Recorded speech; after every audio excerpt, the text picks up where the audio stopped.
Si la bourse est l'un des piliers d'enrichissement incontournable pour la jeunesse africaine et camerounaise principalement, comment est-ce qu'on peut avoir donc accès à ces différents moyens et méthodes d'investissement en bourse?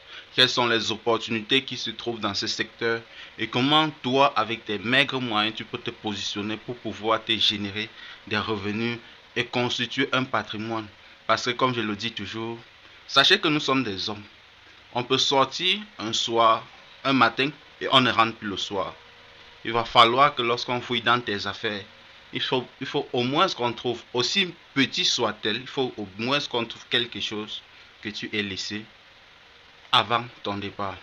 Bienvenue à toi, j'espère que tu vas bien.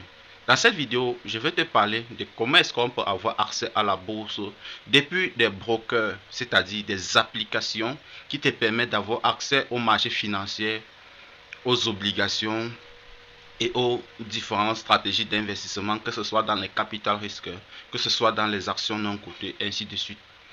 Donc, et aujourd'hui, nous allons prendre l'exemple de DABA, parce que ça permet et ça donne accès facile à aux Africains de pouvoir avoir accès aux opportunités d'investissement en Afrique. Toi qui regardes cette vidéo, tu utilises peut-être Orange ou MTN parce que ça, ce sont les principaux canaux distributeurs de la data dans nos pays. Ok. Pourquoi est-ce que tu ne pourras pas posséder les actions de ces entreprises? Lorsque à la fin d'année, on évalue un peu Orange ou bien MTN, on te dit qu'ils ont eu un bénéfice de 200 milliards. Pourtant, dans ces 200 milliards, tu as contribué, même si c'est 100 francs, tu as contribué à ce que cela puisse atteindre ces différentes sommes-là.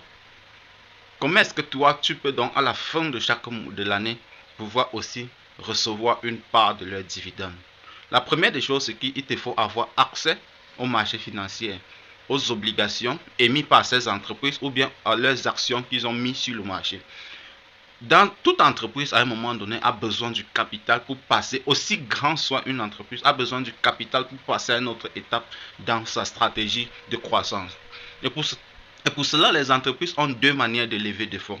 Soit ils vont vendre une partie de leur capital, soit vendre une partie de leurs actions, soit émettre des obligations. Mais à ce moment-là, pour ceux qui ne savent pas, une obligation est une dette qu'on emprunte à un taux fixe qu'on doit rembourser à une échéance prévue. Une action est une participation à un risque. Donc que l'action augmente, que l'action baisse, toi en tant qu'actionnaire, tu participes à cela. L'entreprise n'a pas de compte, n'a pas d'obligation envers toi. Donc c'est ça la différence.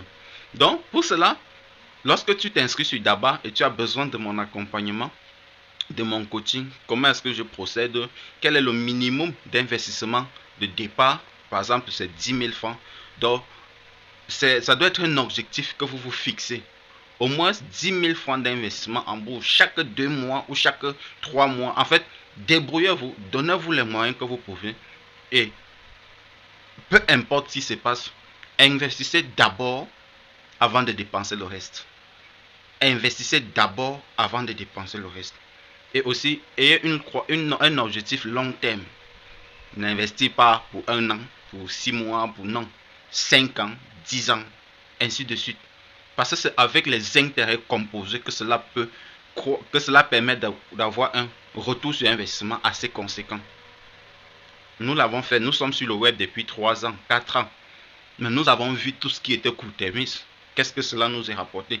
Pas grand-chose, n'est-ce pas?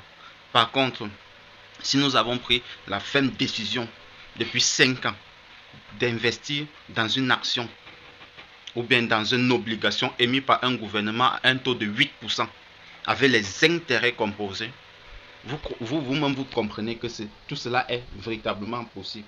Et en plus, avec le moins de connaissances que vous avez, avec le moins avec la moindre capacité d'analyse ou de recherche dans un projet ou dans une entreprise possible, vous avez la possibilité aussi de déléguer votre argent à des fonds gérés qui vont pouvoir prendre des risques à votre place pour pouvoir vous garantir un certain type de rendement. Et en plus de tout cela, il existe 3 stratégies dans l'application DABA en fonction de votre âge. Si tu es dans la tranche de de 20 ans à 30 ans, il y a un certain type de risque que tu peux prendre parce que tu peux te permettre d'échouer, de recommencer ta vie. Déjà à partir de 31 ans à 40 ans, il y a certains profils de risque. De 41 ans à 50 ans, il y a un certain type de profil de risque. Donc en fonction de votre profil de risque, je peux, par mes petites connaissances que je partage avec vous, vous permettre de voir comment est-ce que tu peux te positionner en fonction de ton âge, en fonction de tes charges aussi. Parce que ce n'est pas parce que tu as peut-être 20 ans, si tu as 20 ans et tu as 14 enfants, ce n'est pas la même chose. Ok? Donc, il faut voir vraiment ta stratégie sur le long terme et en fonction de ta situation. On n'investit pas en bourse avec l'argent qu'on va payer son loyer à la fin du mois. Non. On n'investit pas. Et la stratégie d'épargne la plus importante, la plus conséquente, est celle d'utiliser Hedgehara. Hedgehara, c'est quoi? C'est une application qui te permet d'épargner ton argent à partir de 1000 francs. Tu peux par exemple, ton objectif est d'investir 10 000 francs dans les 3 prochains mois sur Daba Finance et d'acheter tes premières actions.